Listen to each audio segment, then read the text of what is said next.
အားလုံးပဲမင်္ဂလာပါအခုကတော့ကျွန်တော်ပေါ့နော်ကျွန်တော်တားရော့ဟိုရင်းနဲ့ကြုံတွေ့ခဲ့ရတဲ့အဖြစ်အပျက်ကိုပြန်ပြီးပြောပြပေးမှာဖြစ်ပါတယ်တခါပေါ့အမျိုးသမီးတဦးကျွန်တော်စီကိုတားရော့လာမေးတယ်ပေါ့နော်တားရော့မေးတဲ့ခါမှာသူ့အတွက်ကျွန်တော်ကနမိတ်ယူတစ်ချက်ကြည့်လိုက်တာခါမှာပေါ့နော်သူ့ရဲ့အိမ်တော်ကြီးကပေါ့နော်အမျိုးသားကဆင်းသွားတဲ့အနေအထားမျိုးကိုကျွန်တော်တွေ့ရတယ်ပေါ့တွေ့ရတဲ့သူ့ကိုမေးလိုက်တယ်ပေါ့နော်အမျိုးသားဆင်းသွားလားဟုတ်လားဆိုတော့ဟုတ်တယ်တဲ့အမျိုးသားဆင်းသွားတာတဲ့စိတ်ဆိုးပြီးတော့ပေါ့နော်လင်မယားပေါ့နော်ခမ်းမသိမီစကားများပြီးတော့တော်တော်တသနာကြီးတက်ပြီးတော့ဆင်းသွားတာဆိုပြီးတော့သူကပြောလိုက်ပြီးတော့သူဘလို့ခေါ်ကိုသူ့မျိုးသားသူပြန်မလာဘူးပေါ့ဆက်သွယ်လေးလုံးလို့မရဘူးတဲ့အဲ့ဒီတော့သူပြီးတော့ကြောက်သူပြန်ခေါ်ချင်တယ်တဲ့လေတွေကအစီရင်လုပ်ပေးပါဆိုပြီးတော့သူကပြောလာခါမှာသူရောနှစ်ယောက်ရဲ့ကံကို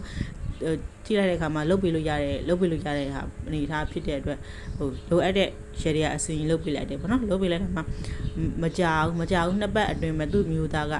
ပြန်ပြီးရောက်လာတယ်ပြန်ရောက်လာပြီဆိုတော့သူပြန်ရောက်လာပြီဆိုတဲ့အကြောင်းကျွန်တော်ပြောတယ်ပေါ့နော်အဲ့ဒါကျွန်တော်တားလို့ဟိုရင်းနဲ့ကြုံတွေ့ခဲ့ရတဲ့အဖြစ်အပျက်လေးကိုပြန်ပြီးပြောပြအားလုံးပဲစားရအဆင်ပြေကြပါစေ